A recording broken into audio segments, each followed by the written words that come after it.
Hey, what up, YouTube? I wanted to make this video today because, of course, we got an update. Um, and yeah, it's it's more of an official update because it essentially finally tells us what's going on, what is taking place, where we're going, who we're gonna be competing against, all those things. And what I mean by I'm talking about NIU and our other sports, our Olympic sports.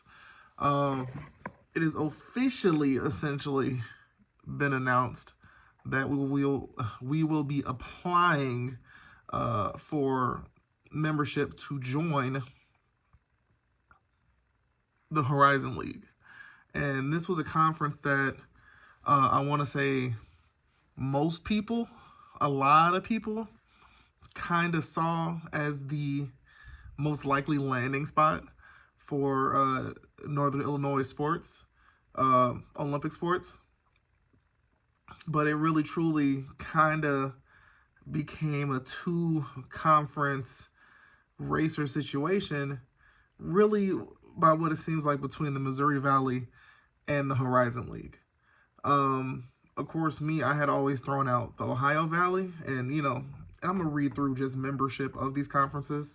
Right there was Ohio Valley, and the reason Ohio Valley was on that list, like, we don't know if they were officially on the list, but more than likely, right? I couldn't imagine everything happening the way it did, and Ohio Valley not being in the mix for a conference to move our sports to.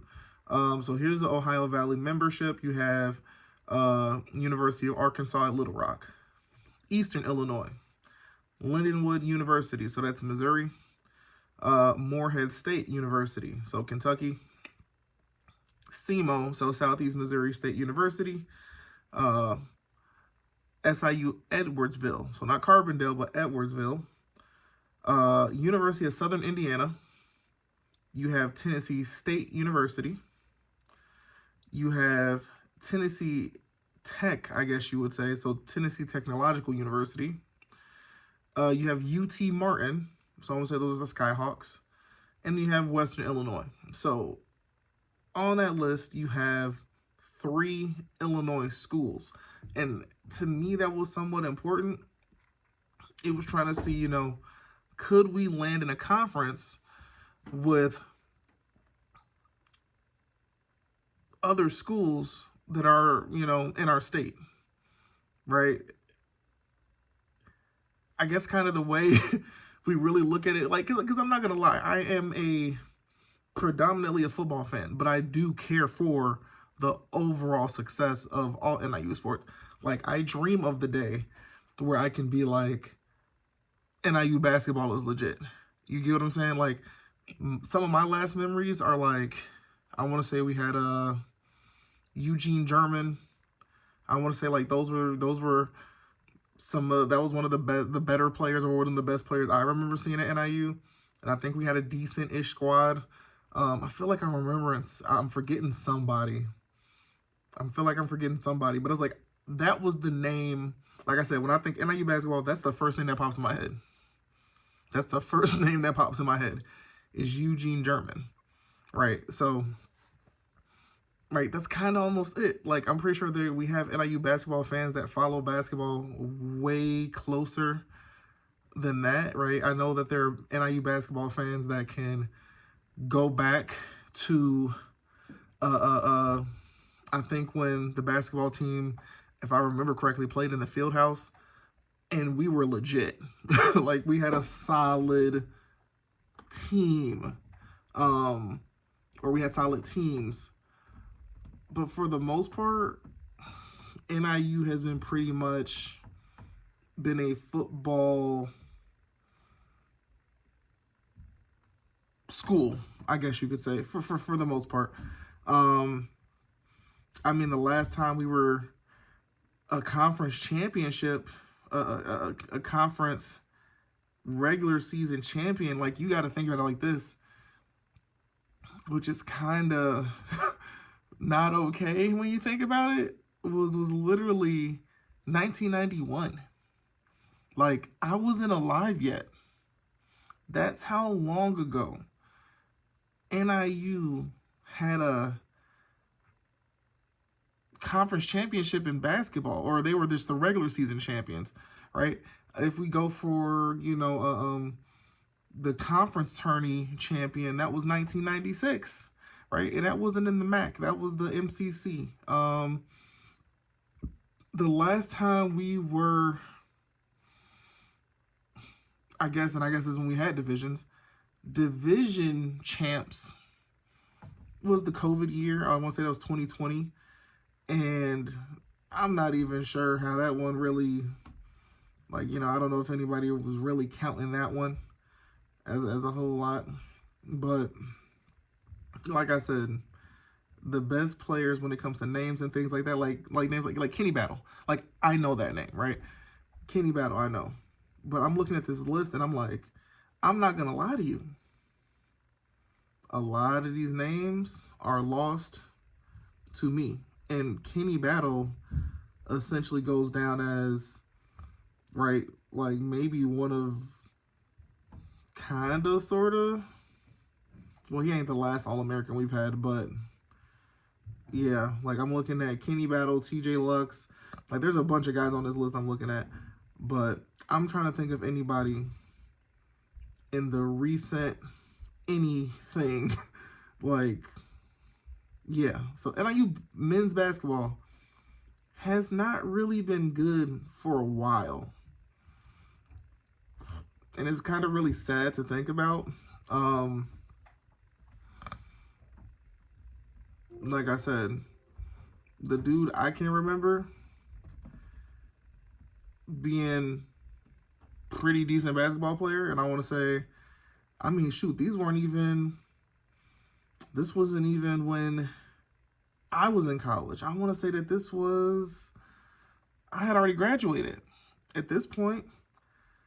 So Eugene German was actually after. So I'm trying to think of really,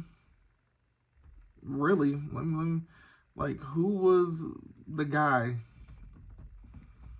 when I was in college? Because I feel like there was somebody, but Eugene German is the name that I remember, though. That is the name. I don't even know if we have a Wikipedia page. Oh, I guess we do. Okay.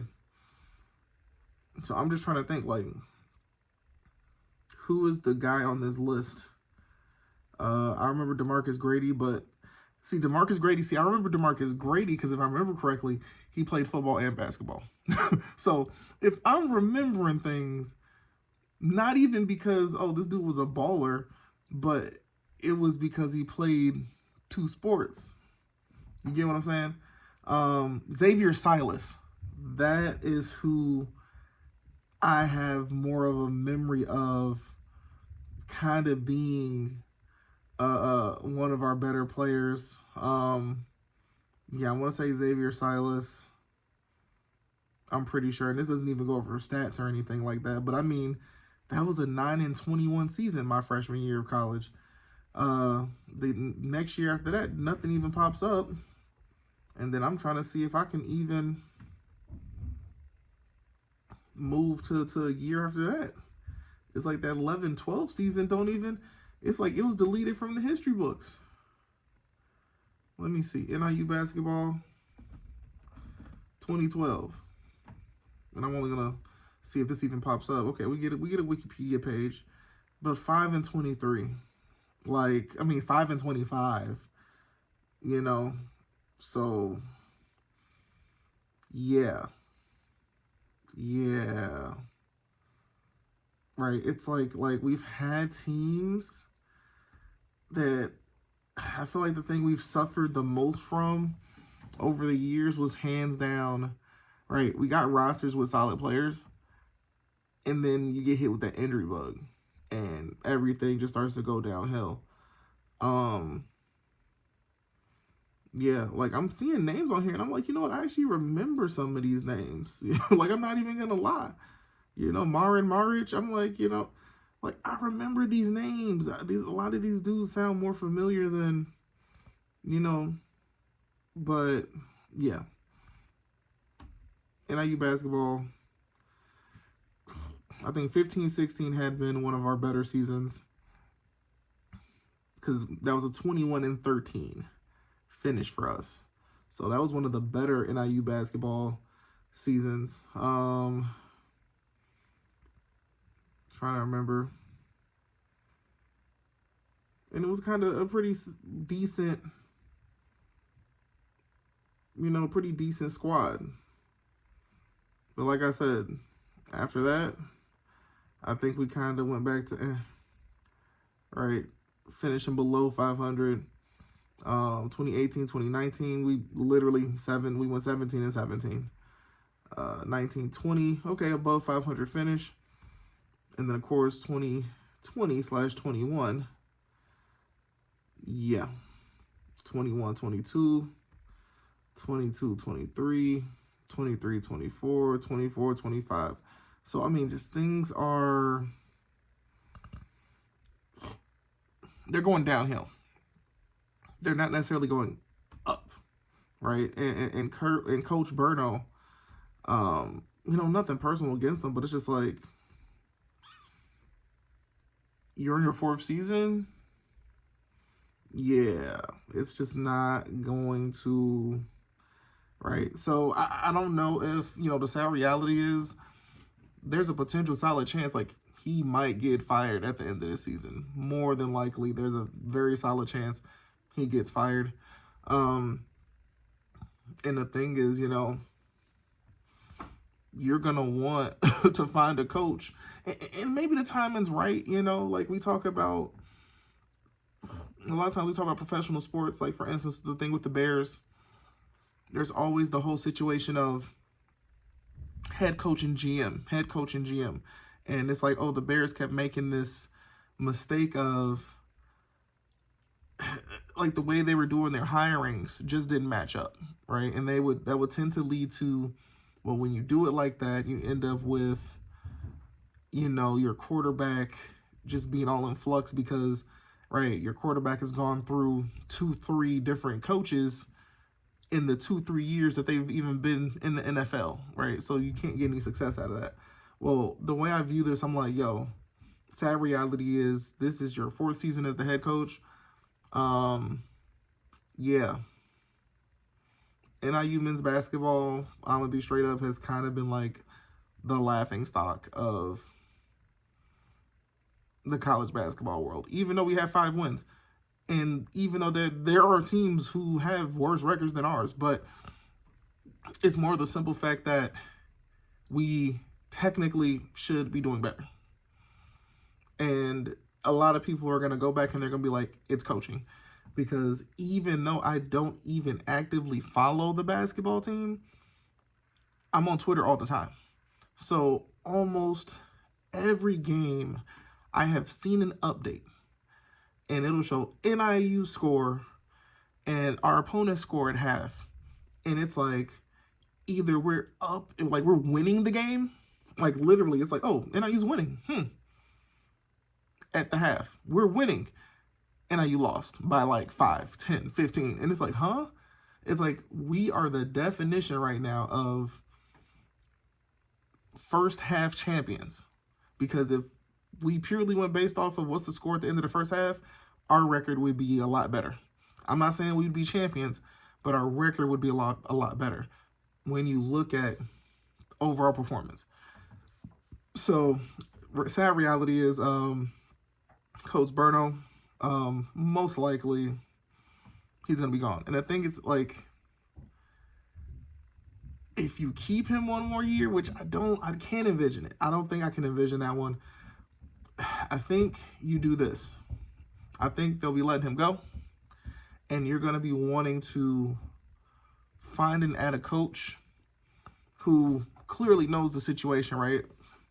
Like, we want to get you in here and start recruiting your guys, because in reality, that's kind of what you want to do. We want to get you in here, right? Recruit who you want to recruit, try to keep who you can keep, try to make something happen, but just know, right, and this is something we learned about today, come 2026, so July 1st, 2026, Reservoir Sports are moving to the Horizon League. So, like I said, you find that new coach. They'll coach one season in the MAC. And the way I look at it is this. I'd almost be more willing, this is going to sound crazy, I would almost be more willing to go an entire last final season in the MAC in basketball and have the same outcome we had this year, but with a ton of young players. I would rather go get a bunch of freshmen and sophomores, young guys, hungry guys, scrappy guys, whatever I can get. Give them a year of playing MAC basketball and then be like, okay, we're not worried about record because guess what?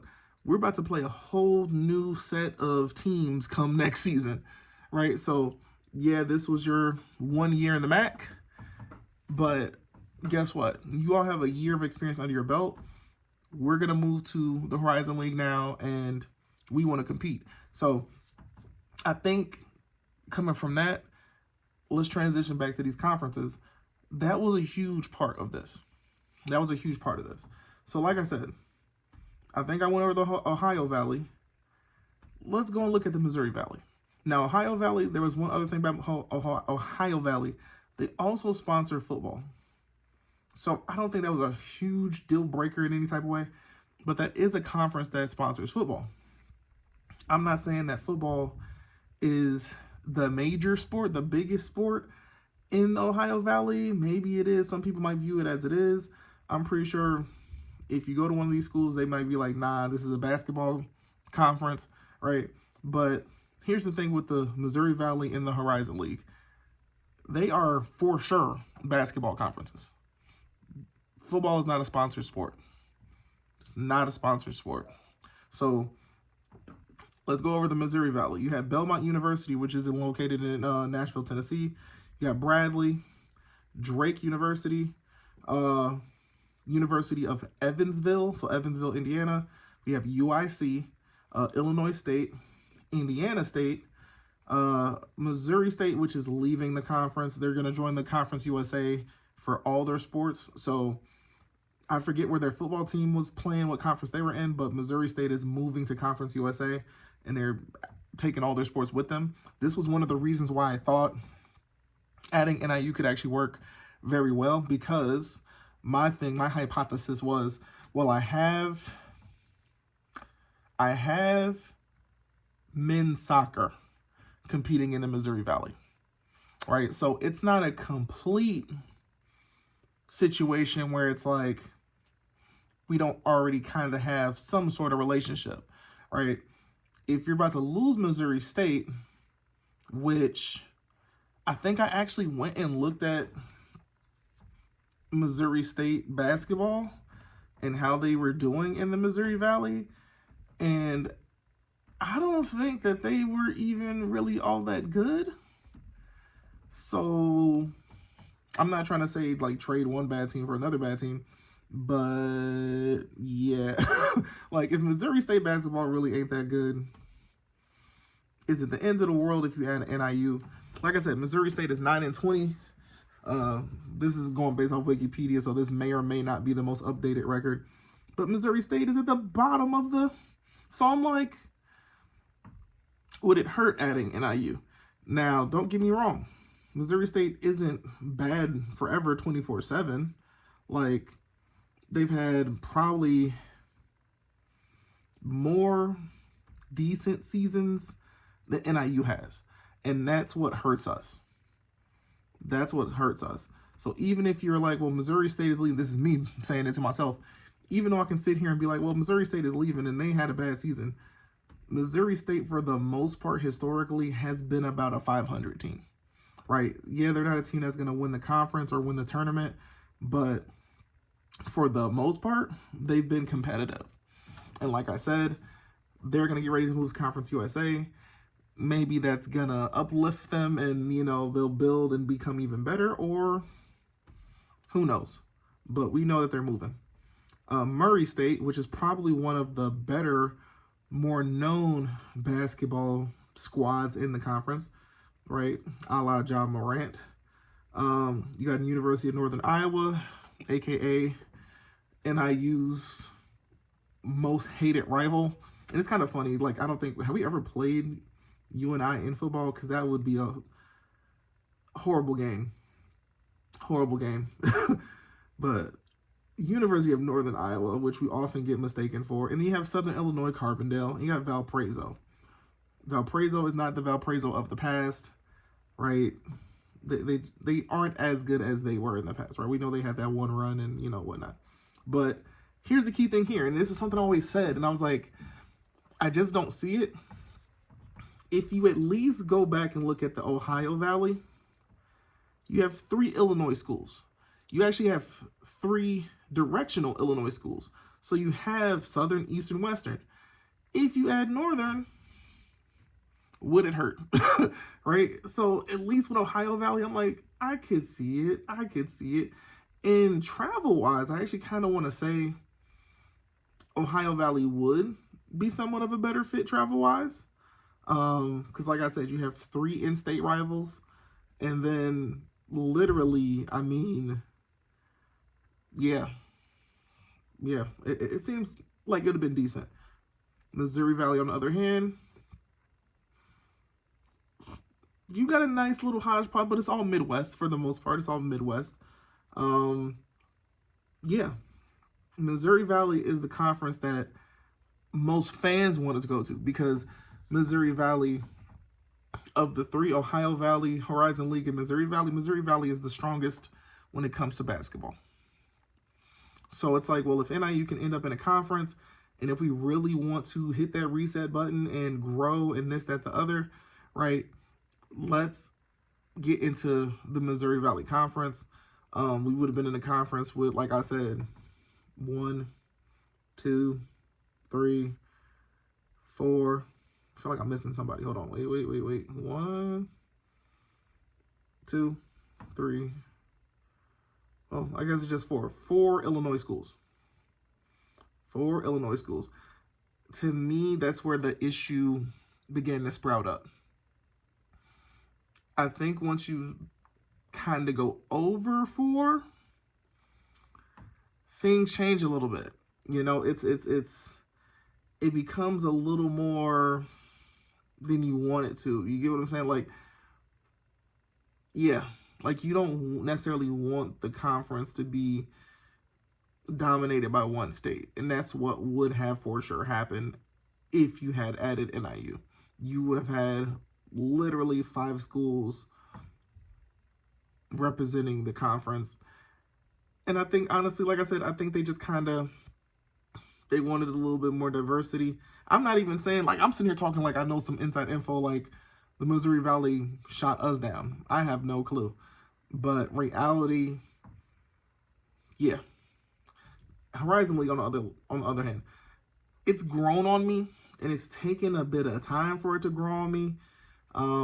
And like I said, people talk stuff because they're like, oh, well, the Horizon League, this isn't the Horizon League of old. And I get it. Like, it's not anywhere near what it used to be. Let me see something real quick.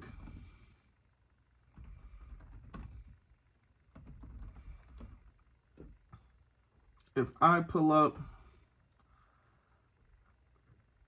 I guess you can say, I'll get off the screen. If you pull up, where is it at? And maybe I'm looking at this wrong. Maybe I'm looking, what am I missing something? Okay.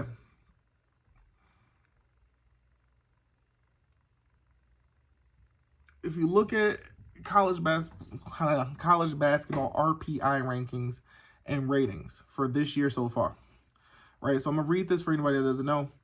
The RPI ratings were created by the NCAA and used to be considered by the NCAA Tournament Selection Committee during the selection and seeding process.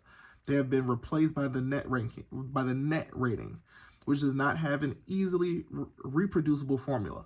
We publish the RPI ratings here not because we think they are good ratings, but because in the past they have been useful when trying to predict the decisions of the selection committee.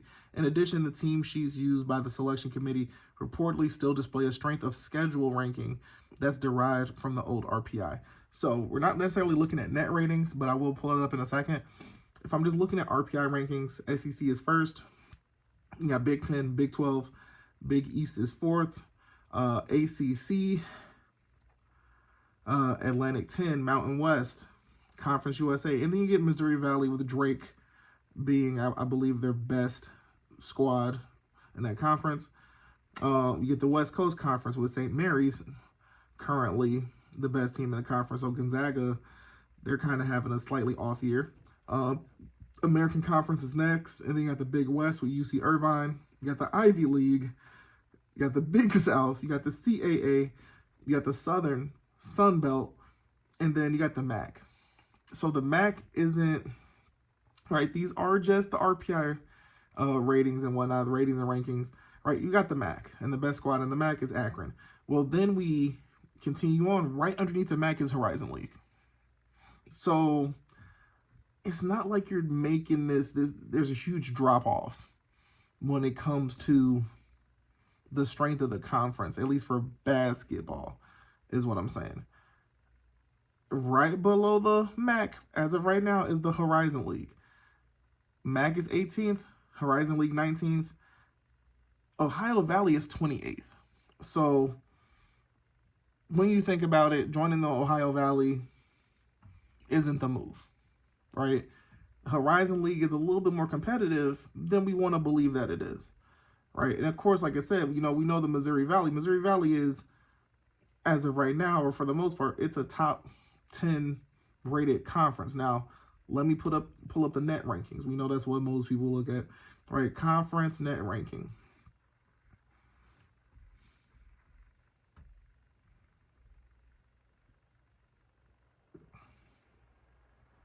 But the thing is, I think this is going based on,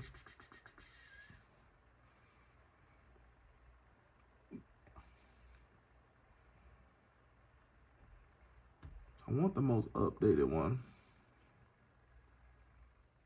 Here we go. 2025, not 2024. All right. If I'm looking at this, Missouri Valley still, right? Like when you really look at this, it's not that far off when you really look at it. And I'm not even sure if this is updated. Wait, is Gonzaga actually winning the West Coast Conference? Because I could have swore it was St. Mary's. West Coast Conference basketball. I could have swore St. Mary's was in the lead over there. Come on.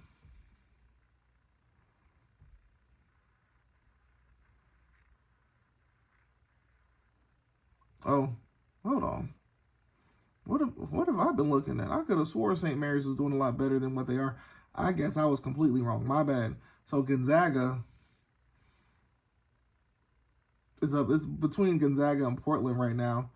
I could have swore St. Mary's was doing way better than. But anyways, Missouri Valley, 10th ranked. And we're going to scroll down until we run into MAC, Horizon League, Ohio Valley. Here we go. 19th. 19th is the Horizon League. The MAC is 23rd. And Ohio Valley is 28th. So, in a weird enough world, and I'm pretty sure adding NIU, even though it won't be until 2026, so we will see what happens, but NIU joining down the line, it could hurt the conference or it could help the conference. We'll see what happens. It all depends on what team we decide to show up with come that day. You know? But yeah, we're technically joining a better conference than what we're currently in. And that is the funny part. Who would have thought? Right now, the best team in the conference, I believe, is Milwaukee. I want to say worst team in the conference, if I remember correctly, is Green Bay. So yeah, this is definitely accurate. Yeah. So joining the Ohio Valley isn't bad. Joining the Ohio Valley, you have to realize, like, what is factored in is non-conference record and non-conference win percentage. What else? That's just the conference rankings. Net rankings, Lord, I don't even want to feel like looking at this because we all know, and I use like the bottom of this list. Let me see where Milwaukee actually comes in, if it even loads. Milwaukee, okay, come on, you're on the list. Milwaukee's coming in at 130. So, but the conference overall, like I said, is doing better than the MAC. So even the best MAC team, funny enough, the best Mid-American team, which is Ball State. Who would have thought? Oh, why is this looking at showing me women's? Why is okay? Google, good job sending me off. I was like, this can't be right. Men's basketball. Okay, ignore what I just said about men's college basketball. Because I was like, I could have swore St. Mary's was doing better. Let's do West Coast Conference now. Yeah, St. Mary's. I was like, yo, something's not right. Something's not right. St. Mary's is 15-1 in conference, 25-4 overall. Where's St. Mary's ranking at? Let's see. St. Mary's is ranking at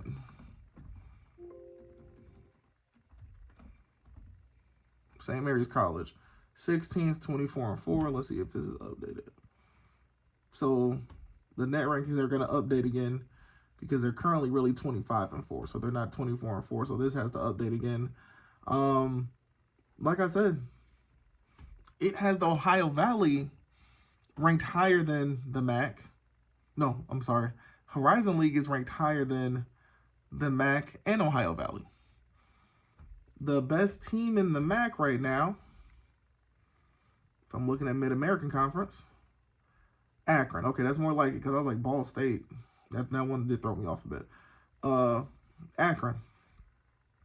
Let's see where Akron ranks. Akron is at 97th. So if I then go and look at Horizon League, let's see the best team so far. Surprisingly, right, you got Robert Morris up there. Let's see where Robert Morris comes in, because Akron was 97. Right, Robert Morris, not that great. Robert Morris is at 155. But like I said, what I'm wondering is, like I said, the way it does the numbers with the conference, it's looking at the overall conference. You know, like, it's not just about one thing. Like they're looking at the record, the non-conference record, and that win percentage. And yeah, if you look at it like that, Horizon League doing significantly better than the MAC.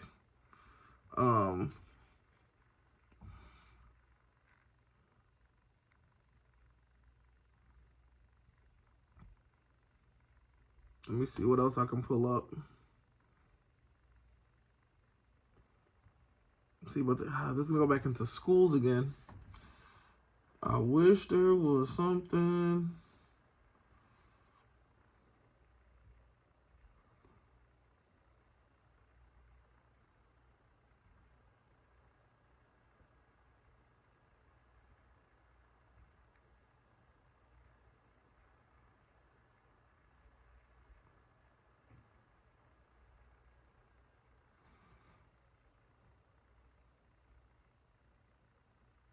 The thing that's getting me is like keep saying Milwaukee. It's saying Milwaukee is the. This can't be right. What is going on? Now, maybe I'm looking at something wrong. Okay, hold on. So, conference net rankings, we're looking at records includes games against Division I opponents only, right? Good. Conference leaders, the team in the conference with the highest net ranking. So, even though Milwaukee is currently 5th in the conference, if we're going based off conference record, they have a 19-10 overall record. Now, here's what I'm wondering. I think Milwaukee is ranking where they're ranking because their strength of schedule. So even though, yeah, they're 19-10 overall, well, who all did they play? Versus, like I said, we got Robert Morris, who actually comes in below. You get what I'm saying? So it makes you have to look at things a little bit differently. For instance, if I look at the MAC, Akron ain't doing super bad, but the overall conference win percentage, right? The conferences is, maybe if I click on Mid-America Conference, what is it going to do? So what it gives me a little bit of inside. Record includes games against Division I opponents only. Streaks include games against all opponents. Net rank updated for games through February 23rd.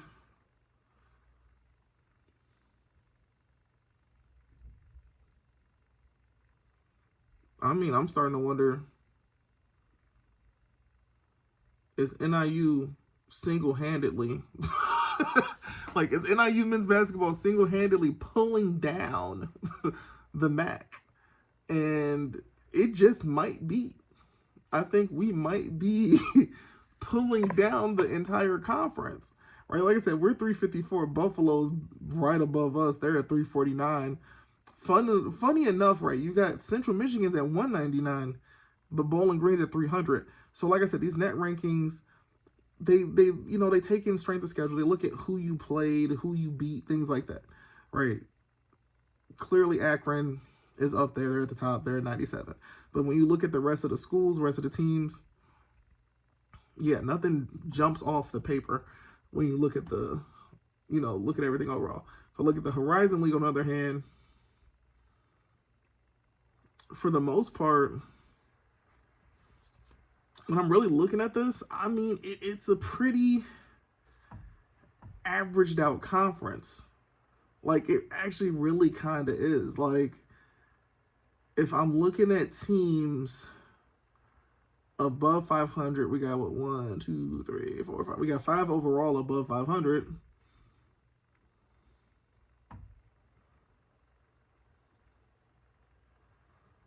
I got 5 overall above 500. And that's just overall record, like I said.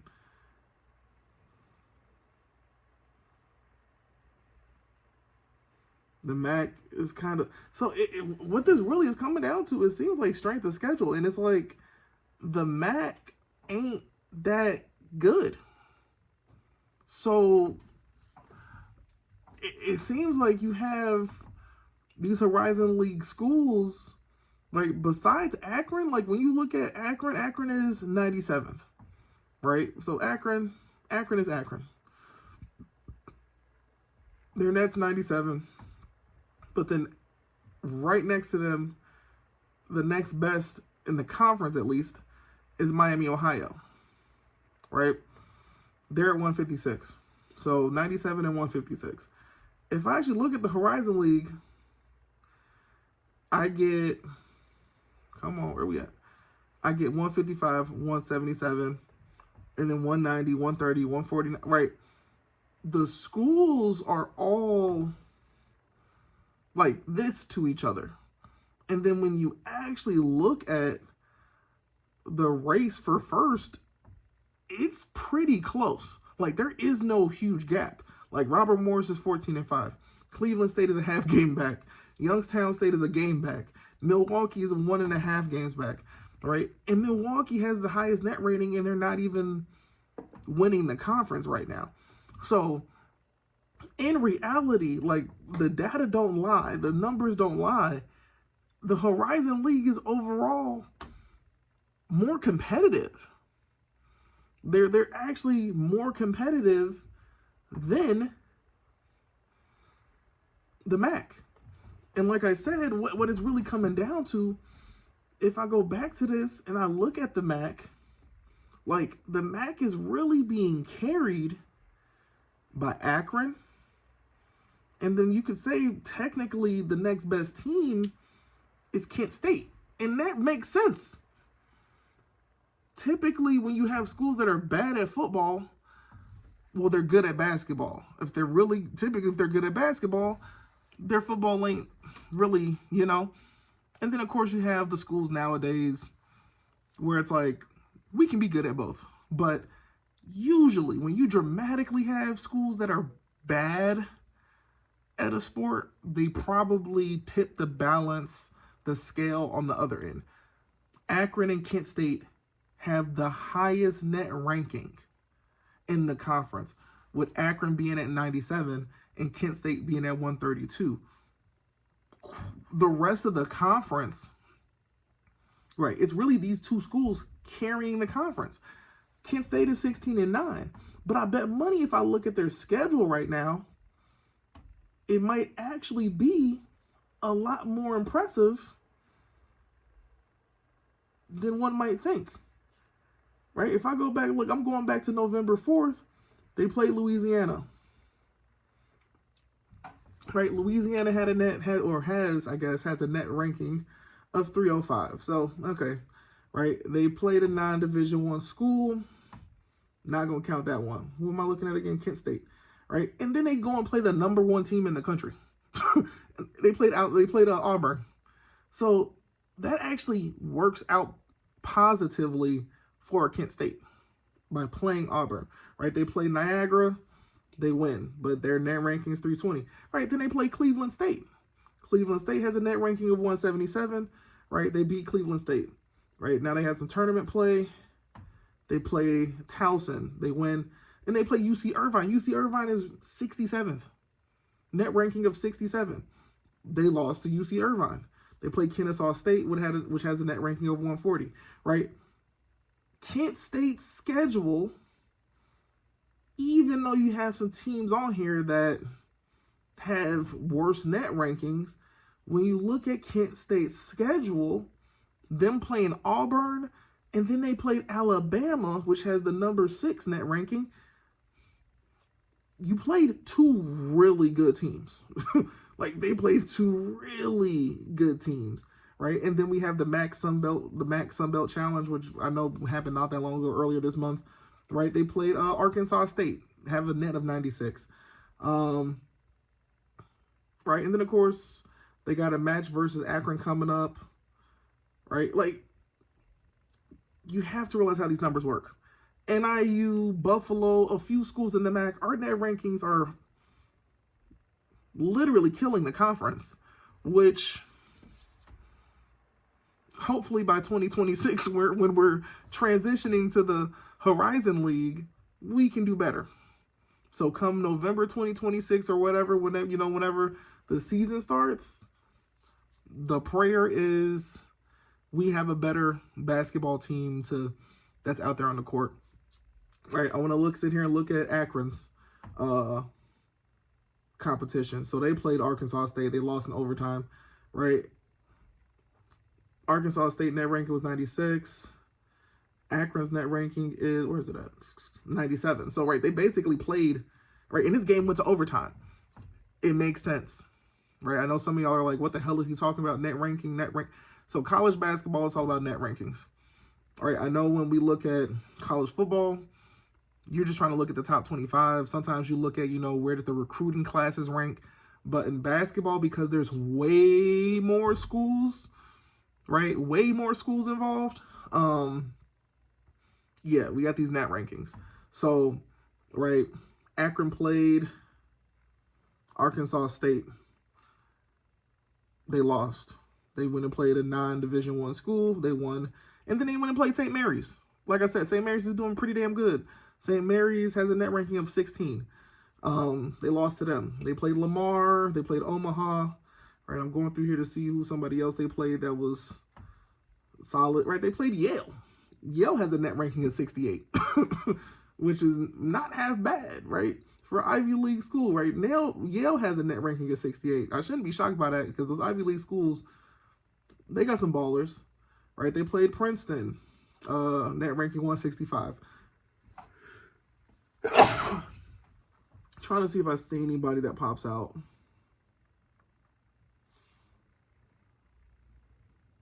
So for the most part, I mean, in reality, the difference between Kent State and Akron schedules is purely for the simple fact that Akron has won more games.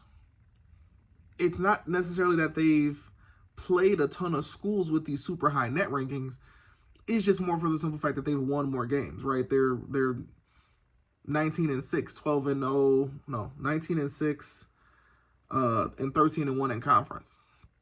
So that's why their net ranking is where it's at. It's 97. Whereas Kent State, if you flip the script and Kent State is the team that's 19-6 and 13-1 in conference, Kent State actually might have had like a lot better of a net ranking overall right now based on who they've actually played. So, right, this is me just trying to get people to understand a little quick, slight breakdown on how this stuff works.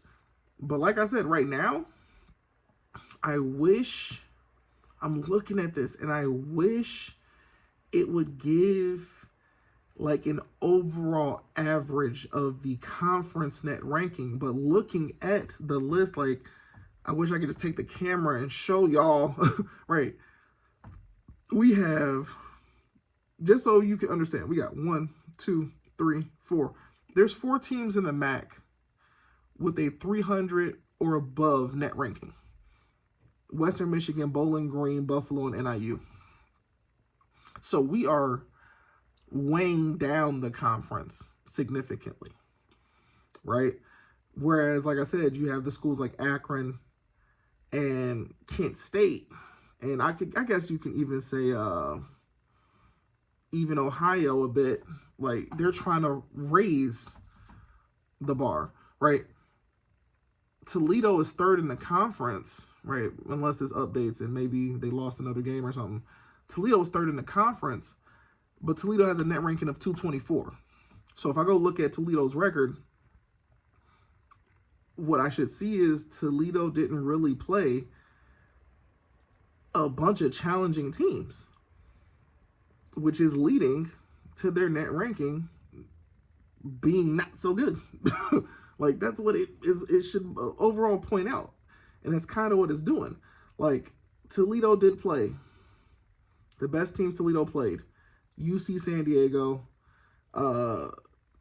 Houston, and Purdue. Those are the 3 best. And, of course, they play Akron because Akron's in the conference. But, yeah. They're not doing as good as they could, because when you look at Toledo's records, Toledo, you lost to Miami, Ohio with a net ranking of 156. You lost to Eastern Michigan with a net ranking of 272. You lost to Bowling Green with a net ranking of 300. So, yeah, Toledo's not going to, right, their schedule isn't going to have them viewed in the most positive light, if that makes any sense, because it's like, well, y'all are losing games y'all shouldn't lose, and y'all aren't, you get what I'm saying? Like, yeah. So overall conference, as of right now, I look at this, I want to go back to 2024, and I want to see, right, because I should be able to see the same stuff. I should be able to see the same data. 2024. So this is set in stone. This is already history. That's what makes this one even better. Right? Missouri Valley ranked 10th. Missouri Valley ranked 10th. Where did Horizon League ended up ranking 20th? MAC 23rd, Ohio Valley 28th. So yes, at the end of the day, making it to the Missouri Valley would have been a huge jump. But here's how I look at this. I think down the line somewhere, NIU could then make that jump. I feel like it's kind of baby steps right now. But to leave the MAC, which data and statistics is literally saying isn't even better than the Horizon League, then yeah. It's not like we're making the biggest jump to a super significantly better conference, but it's a better conference, right? In 2023, yes, the MAC ended up being better than the Horizon League. And I guess at this point we can start ruling Ohio Valley completely, because Ohio Valley ain't even coming close really when it comes to net rankings. They're kind of at the bottom. So Ohio Valley's ruled out. So my thinking was purely, oh, well, we'll be in a conference with other Illinois schools, but that's not the best way to look at that. Like I said, Missouri Valley, clearly a solid, strong conference. The MAC 20, so 2022 wasn't a good year either for the Horizon League. So what it's really actually showing is this. Thank God for data. Thank God for statistics, right? The fact that this is sitting here and I can just go back, and I can look at it. At one point, the MAC was doing better. Keyword, was doing better. Unless something crazy happens in these next few last games that are left, for the most part, you can say the Horizon League is better than the MAC. It seems like the Horizon League is clearly trending upwards. So here's what NIU has to do, right? Because we've gone over Missouri Valley. So our last stop is here. I know I just took y'all on. I've been rambling. This is truly me rambling today, right? Here's the conference we're going to join for all the rest of our sports except for wrestling and gymnastics. And it's being, this is basically stated on the, I guess you can say agenda, but it's pretty much written out. It straight up says, it looks like the MAC is going to, I don't want to say apply for affiliate membership. I think it actually kind of does say that. But they're looking for affiliate membership in the MAC for wrestling and gymnastics. I think there's a decent chance that they, get approved. I think it's not impossible. I just thought it, like, and most people kind of felt this way or knew this, like, the moment we pulled football, yeah, just about everything else had to go. If you understand the landscape of college wrestling and gymnastics, especially wrestling, that one is such a different thing. Like, it's not as easy. Like, there aren't as many conferences and landing spots. And because it's such a different situation when it comes to gymnastics and wrestling, right? You kind of almost don't even want to let NIU walk, because NIU's been kind of like proven to be a solid wrestling program. So yes, the rest of your sports are gone, but it's fair and we're fine with allowing wrestling to stay, right? Like, wrestling, it doesn't, I don't want to say it hurts losing NIU wrestling, but it also, you get what I'm saying? Like, so there's a decent chance that they maintain and keep NIU in the conference for wrestling. And then they also keep gymnastics. I think if for some odd reason the MAC is like, no, we want no trace of you all at all, I think the Big 12 is going to end up definitely being where we aim ourselves to join for wrestling and everything else. And to me, that would be huge in the sense that if we can say that we're, Big 12 wrestling, right? We're not Big 10. And Big 10 doesn't do affiliate members. They just don't, right? If NIU could join the Big 10 for wrestling, that would change a lot of stuff. But the reason why that will never happen is because if you add NIU to the Big Ten for wrestling, you're now impacting Illinois, you're now impacting Northwestern. They don't want a third competitor in the state. So they're not going to add NIU, right? That one's not going to happen. The Big 12, on the other hand, whole total different story, right? I would think NIU probably has a decent shot, maybe potentially getting into the Big 12 for wrestling, right? But if they could stay where they are, they will. I think that's just all that is. Horizon League, let's go over this super quick. I want to wrap this up. We're joining the conference. Once again, I want to say basketball is the king of the hill. They do not sponsor football. Cleveland State, University of Detroit, Mercy. University of Wisconsin, Green Bay. Indiana University, Indianapolis, so Indy. University of Wisconsin, Milwaukee. So we got Milwaukee, we got Green Bay. Northern Kentucky, Oakland University. And for those who for some reason might not know, we're talking about Michigan. I want to say it's Rochester, Michigan. Purdue, Fort Wayne. Robert Morris, which is in Pennsylvania, so Moon Township, Pennsylvania. And people are already on the internet like, NIU is joining one conference and they'll be playing Hawaii, and then in this other conference they'll be playing some school that's in Moon Township, Pennsylvania. And it's like, okay, one of them is in football, and yes, it's a every other year type of thing when we have to make that trek to Hawaii. And then a trip from Chicago to Pennsylvania, you all do realize, like, NIU had Buffalo on their schedule, and then you also have the MAC who's adding UMass. So I'm pretty sure that trek to Robert Morris University is not as bad as the trek to Buffalo or to UMass. So if the farthest we have to go is Robert Morris for basketball and all our other sports, nobody's complaining about that. Nobody's complaining about it. Right? And if we have to fly to Hawaii every other year, here's the thing. And this is for all the NIU fans who are like, this is going to backfire. This is horrible. Why would we do this? Yada, yada, yada. You have to realize NIU is going to see significantly more money than they were seeing in the MAC. The MAC's next media rights deal, I would be shook. I would be completely flabbergasted if the MAC ends up with a media rights deal that is on par and or better than what the Mountain West is going to get. The Mountain West, even after losing Boise, San Diego State, Fresno State, Colorado State, and Utah State, the Mountain West will more than likely still have a better media rights deal than the Mid-American Conference. And people have to understand this. I also see NIU being one of the few schools. Maybe we will, maybe we won't. Who knows?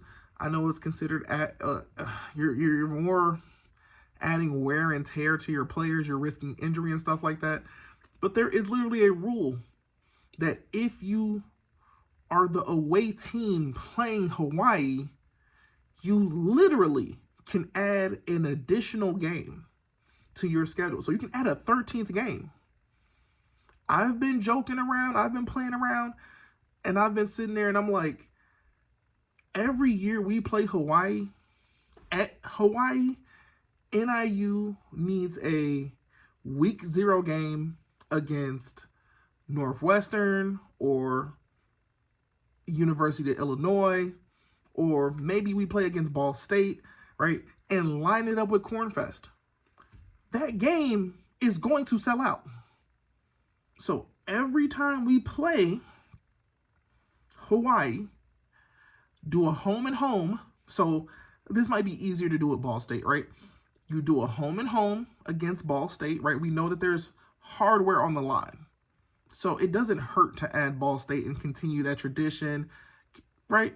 It would not hurt to add Ball State and be like, okay, we want to play y'all week 0 during the years that we play Hawaii away, right?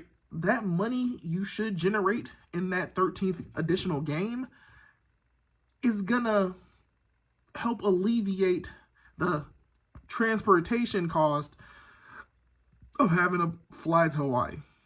That's how it can and should work. Now, if NIU's like, nah, we don't want to risk that, you know, like I said, that's an additional game. We could potentially see this. We could potentially see that. Here's my thing. If you can get a home and home series going against Northwestern or U of I, that for sure is going to sell out. That's hands down. Hands down. That's selling out. Like I said, you might want to do, if you can do a week 0 rivalry game, Ball State Cornfest, that game should sell out. It should. I would hope. Like, the whole town is going to have a ton of people. Everybody's going to be out, this, that, the third. We should do that. We should go that route. But anyways, like I said, Robert Morris University, Wright State University in Ohio, and Youngstown State University in Ohio. And something I said before in prior videos, I was talking about, well, if I really look at this, if you add NIU to the Missouri Valley, that's a 5th Illinois team. If you add NIU to the Ohio Valley, that's a 4th Illinois team. Here is the Horizon League, who currently has no Illinois representation. And historically, they have had Illinois representation. If I look at all the former members of this conference,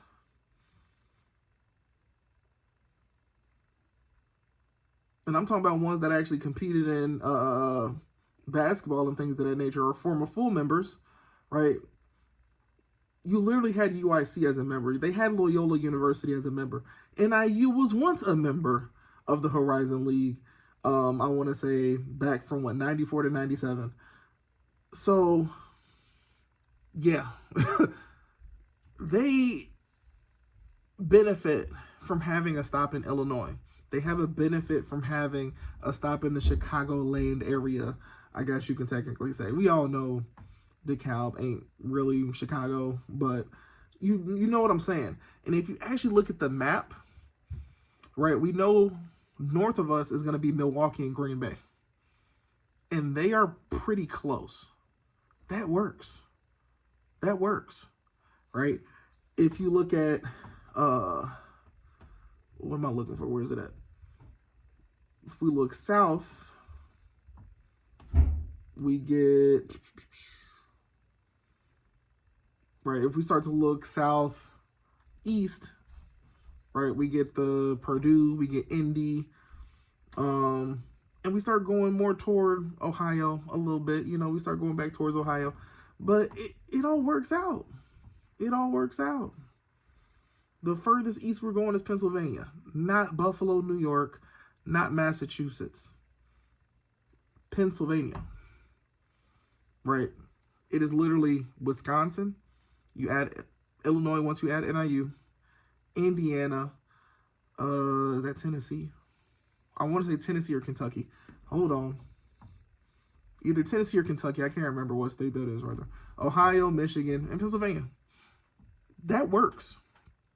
For a, you know, I want to keep my teams in this general area vicinity, right? Still local, regional, right? And then if NIU truly improves basketball-wise, you can then see NIU now move from Ohio Valley to Missouri Valley. But you need to make a pit stop. I mean, not from Ohio Valley, Missouri. You can see NIU move from Horizon League to Missouri Valley. But we're going to have to improve significantly in basketball. Like I said, this makes more sense. Joining the Ohio Valley? No. Because you're joining a significantly worse conference, right? The MAC, if we could have stayed in the MAC, I mean, I guess it works, but the odds were low. And like I said, I think we just need a fresh restart. I think with that, and I'm pretty sure A.D. Frazier has already thought about this, is already happening. Like I said, more than likely, we're going to end up with a new head coach. Hopefully, maybe a bit more money goes into that head coach hiring. Who knows, right? But, yeah. I'm in this video soon, but the one thing I did here was this. was this.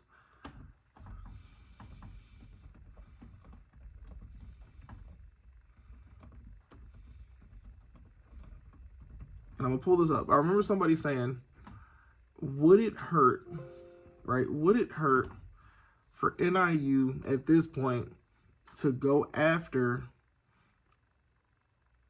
a high school, a local high school coach? We're talking about Chicagoland area. And this coach you'd be looking at respected, respected, respected. Everybody will agree with this. There is no reason why NIU, DePaul, right? There's no reason why we should not be able to put together solid teams when you have a basketball hotbed an hour away. It does not make sense. And honestly, at the end of the day, what I feel like it really comes down to is, if we're going to be honest, the recruitment and the connections. Like I said, nothing personal against Coach Berno, but I think even back before him, like NIU, don't get me wrong, we do recruit the Chicagoland area. We do clearly recruit Chicago. Like, if you go through our past and even present rosters, I'm pretty sure you see plenty of players either from Chicago or from here or from there. But I guess one of the ways for me to look at it is like this. It's like this. Are we really saying that NIU couldn't pull together a somewhat basically better team? Like, long story short, right? If I go and pull up 2024, come on, right? Because I want to see our roster. And like I said, I'm never hating on the players.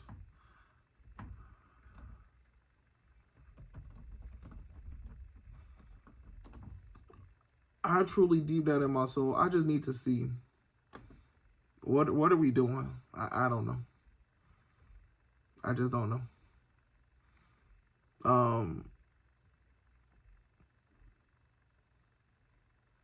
Right, we got transfer players. Right, I don't think a single one of the recruits we got coming in has a star. Not even 1-star or 2-star recruits. It's pretty bad. When you look at the departures, I mean, it hurts, because that was the other thing about this team. You had a lot of guys leave, right? You had a guy go to Colorado State, James Madison, Georgia State, Niagara, Kansas, Wisconsin, Penn State. So we lost significant experience on the team, right? So I'm not going to sit and act like, oh, well, just this, that happened, whatever, right? And this, basically, we had to rebuild this team pretty much from what it seems like transfers. Yeah. But when I'm looking at these guys, I mean, we got Cleveland, Ohio. We got a guy from Chicago, but played at Cal Poly. We got a guy from Rolling Meadows who played at St. Louis, right? Our roster is just kind of from all over. If we can get somebody in here who, like I said, you kind of got to have that level of respect in a sense. And I'm not saying that the players don't respect him. What I'm saying is, you find somebody who is well-liked, well-loved, well-regarded, respected, this, that, the other, right? You're going to have players who are going to transfer. You are, especially in this NIL world. God forbid NIU gets a guy that's averaging 30 points a game. Yeah, he's gone. But if you have the right coach, just maybe you can get another season out of that guy. Maybe you can get him to stay put. Maybe you can get him to help recruit and bring guys to the squad. The Chicagoland area, you have coaches who are, yeah.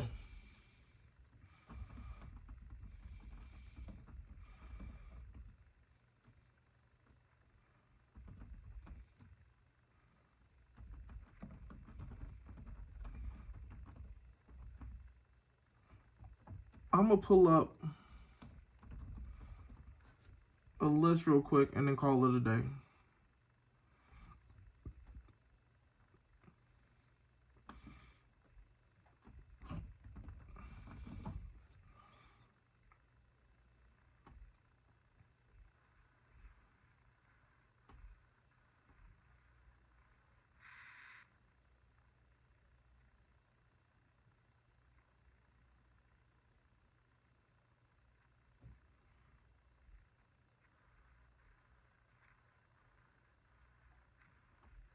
You should have guys that like I'm not telling nobody how to do their job, but it's like it just don't make sense to me.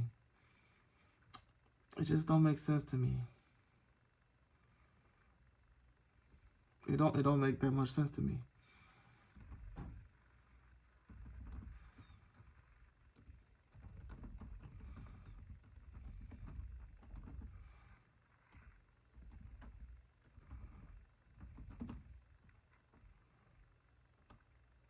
Like,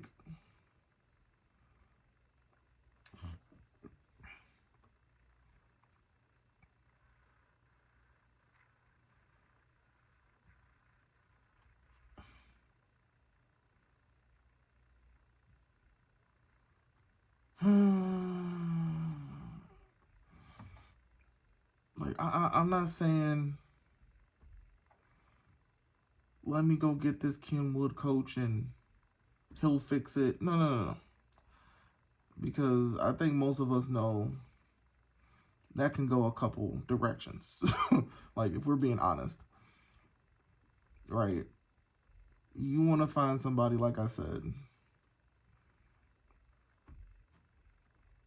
who has been around for a hot minute, who knows the city, who's well respected, and you go from there. Right? We let's be honest, we know that some schools, they can be good for a somewhat short time, right? It's not necessarily long-term success, right? You want to find a coach who has had long-term success, and then start going from there. Somebody, like I said, who's been around the block, right? Because it would be difficult for me to believe that if I offered a high school coach, like, I don't even think that there are Catholic schools who could truly pay what NIU could pay. Like, Coach Burno's probably making, he got to be $300,000 range. Got to be. You go find that coach, sit him down and be like, hey, I want you to build the way you build, do what you do, and let's see what we can make happen. And we go from there. Here's the thing why that could work. It's the level of excitement. Because, as we all know, Illinois, Chicago, right? Everything is built on loyalty. Like, everything is loyalty. And don't get me wrong, Coach Burno was coaching I want to say he was coaching high school basketball in Illinois at one point. I believe he was coaching high school basketball in Illinois at one point. But yeah, it's like, was he coaching a squad that wins, knows how to win? Like, they have the DNA of winning. Like, that's what I look at a little bit differently. Because at least if you, this is the way I look at this. If you at least can get the talent together, and the way the kids operate nowadays, they will literally go play somewhere purely, truly, because other talented players are going there. I bet money you get, like I said, find a well-respected, well-regarded, this, that, the other high school prep coach from the Chicagoland area. And I want to almost say straight up Chicago, but Chicagoland area. It can be like one of the burbs, one of the nearby burbs that is always in the mix, right? It could be like a Homewood Flossmoor. It could be, one of the schools that's always in the mix. You get what I'm saying? All right, go snag their coach and be like, hey, we want you to come in here and make some moves. Because whether you want to believe it or not, here's what you got to get. Here's what you got to understand. When you have a Kenwood, a Simeon, a Morgan Park, a Gordon Tech, I know it's not Gordon Tech anymore, DePaul College Prep, right? When you have your Homewood Flossmoors, when you have certain schools, especially a Simeon, a Kenwood, those schools are literally, quite literally, churning out top prospects. Some of these dudes, they're not really going to get, I mean, some of them maybe, right? Most of them from their freshman to their senior, so junior, senior year, right? That might be the max height that guy's going to be, right? That's it. Like, he's going to be 6'5". He's going to be 6'7". You have these high school coaches in the Chicagoland area who are coaching dudes who are D1 talent, hands down. They're coaching them. So it's not a situation of, well, this coach ain't used to coaching these players. You gonna go tell Simeon, head coach, or any of the coach? They got ballers walking. They got ballers walking in and out of school every year like clockwork. It's a factory. It's a factory. You go snag one of them damn coaches. Go snag one of them coaches. And be like, hey, I want to take this and we going to build something and we going to put this squad on the map. Because it's up from here. It's up from here. Pay them whatever you're paying the current coach and work in there. Hey, if you get this team going in a direction we didn't think was possible, you don't have to worry about that paying. Like, the pay will increase. It will jump up significantly. Don't worry about that. Right? Yeah, that coach might eventually get stolen and this, that, the other. All right? But you got to get some things in place. You're trying to get some things in place. You get a good coach, you want to keep them, this, that, the third. But like I was just saying, I'm just throwing this out there. Would it even hurt at this point to maybe dip into that? Because, like, I will never understand. I'm like, how is DePaul not good at all? Like, I don't understand. Why can't why can't we get something decent going? There's too much talent right here. And I get it. A lot of our talent leaves. But if you ever paid attention, why the hell does the talent leave? Okay, money's one thing, like NIL, and we know what's going on. But like I said, some of this is, or a lot of this is coaches and relationships. That's the one part a lot of people don't want to factor in too. Some of your best collegiate coaches, they go play for the coach. They go play for the coach. Right? The money, this, that, the other, yes, that's a factor. That's a benefit. But a lot of times, they'll go play for the coach. If I can get a solid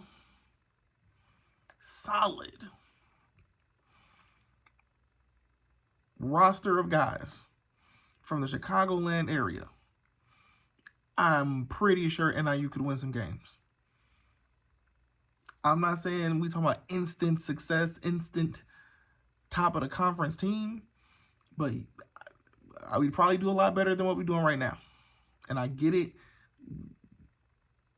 We were left in a bad situation. But this is the reality. When you can't recruit the city, you're destined to fail. It's that simple. When you can't recruit the city, you are destined to fail.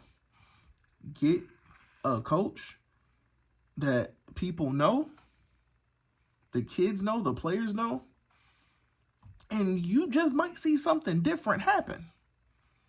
And it might not just be get that one coach. It might be, let me get this coach. He wants to bring him in as an assistant, somebody else that the kids know, somebody else that the parents know, somebody else that the families know. They bringing him in as an assistant. You gonna sit here and tell me you not gonna get some decent quality players?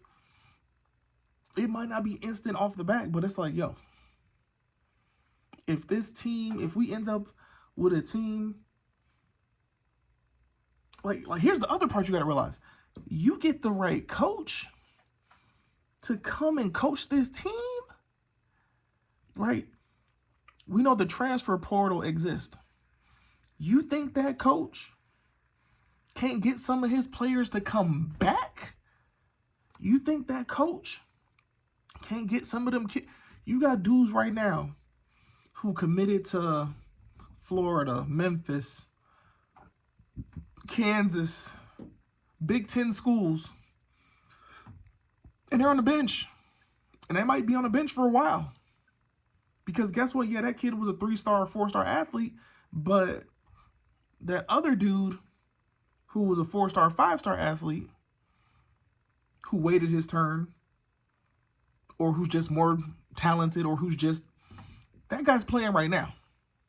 And it's not like this dude who's that 3-star, 4-star athlete ain't a baller. He just now is in a situation where, guess what? He's no longer the big fish in a small pond. He's now the small fish in the ocean. So can we reel him back in and be like, hey, come play at NIU. We need your leadership. You know how it is. You know how I am. We gonna make this happen. That's what you get when you get a coach that knows the city, that's well respected, regarded. Communication is gonna be there. He's gonna get you players who never would have even considered NIU. NIU is not on a lot of kids' list. You got dudes who will go to UIC. They will go to Edwardsville. They will go to any other Illinois school before they even think of considering NIU. That's what they're going to do. Go get a coach that folks know and see what we can make happen. Because you got some coaches in the Chicagoland area who have been coaching guys year after year after year who are making powerhouse teams You got kids transferring to the area or homeless so they can go play at that school. Is that not enough for you to be like, hey, maybe we need to get in contact? Because you can't tell me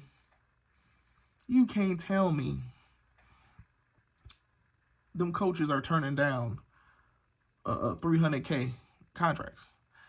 You get him, surround him with what he needs, right? Get him, surround him with what he needs. Let him coach the way they coach, right? Don't. And I'm pretty sure that happens. Like they do let the coaches coach the way the coaches coach. Let them coach the way they coach, and go on from there. At this point, like I said, it doesn't even hurt to try that out. So, other than that, like I said, NIU Horizon League. This is the true rambling episode because y'all just heard me just sit here and chill and talk. Like I said, at the end of the day, is the Horizon League the Missouri Valley? Nope, not even close. But NIU is not ready for Missouri Valley. For NIU to be ready for Missouri Valley, we are saying for sure that whatever we're about to invest in our next coach is a for sure we're about to turn this whole program, change this whole. NIU is going to invest, but you do that investment, see what we can do in Horizon League, build, and then you could potentially make that move to the Missouri Valley. And I think that's really what it is that's going on. I think you go that route, and then you make your move to Missouri Valley if and when we truly get to that level of competitiveness. But it's going to take truly the right coaching hire. Like that's a hands down.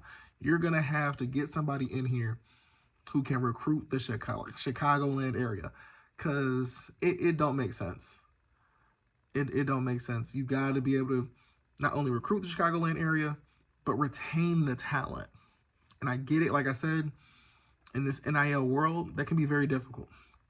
But go out there and get somebody who is connected. If I'm taking a high school coach who's been coaching 10, 15, 20 years, 10, 15, 20 some years, and I'm like,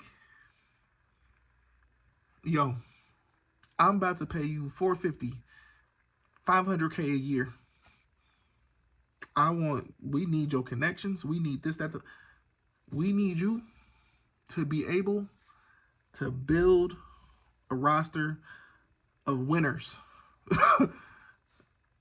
And you're the guy that can do that because you've won XYZ state championships. You've gone to the playoffs damn near every year, right? You're well regarded. You're well liked. Players, you got players going to D1 schools all over the country.